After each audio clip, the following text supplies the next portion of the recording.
हे fox, अपना calendar mark कर लो।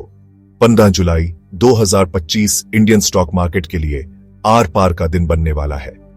अगर आप मेरी तरह रिटेल इन्वेस्टर हैं, तो ट्रस्ट मी, आप इन 5 की फैक्टर्स पर क्लोजली नजर रखना चाहेंगे जो पूरे हफ्ते के लिए टोन सेट कर सकते हैं। सबसे पहले क्वार्टरली रिजल्ट्स का प्रेशर बढ़ने वाला है।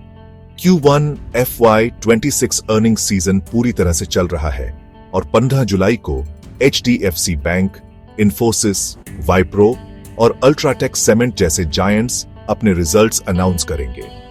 उनकी परफॉर्मेंस सीधे इन्वेस्टर सेंटिमेंट पर असर डालेगी और शार्प सेक्टर मूव्स ट्रिगर कर सकती है, तो पलक मत झपकाना।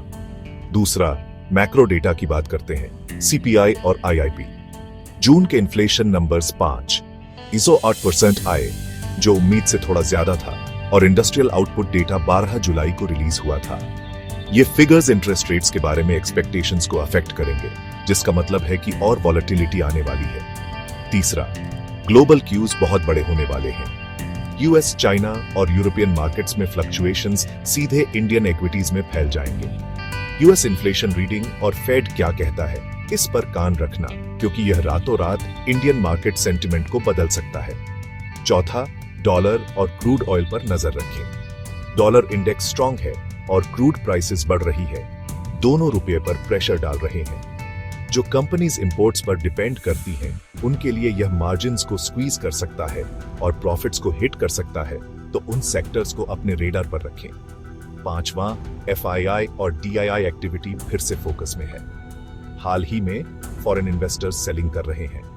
पिछले शुक्रवार को 5,100 करोड़ रुपए से ज्यादा, जबकि डोमेस्टिक इन्वेस्टर्स लगभग 3,500 करोड़ की बाइस के साथ स्लैग उठा रहे हैं। यह खींचतान मार्केट्स को और चौपी बनाती है, तो कुछ वाइल्ड स्विंग्स की उम्मीद करें। टेक्निकल स्टैंड पॉइंट से मार्केट एक ट्रिकी स्पॉट में है।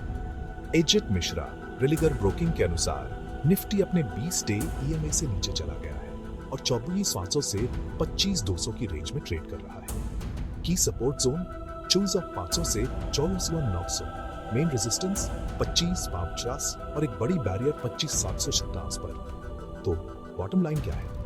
यह हफ्ता पूरी तरह से वॉलेटिलिटी के बारे में।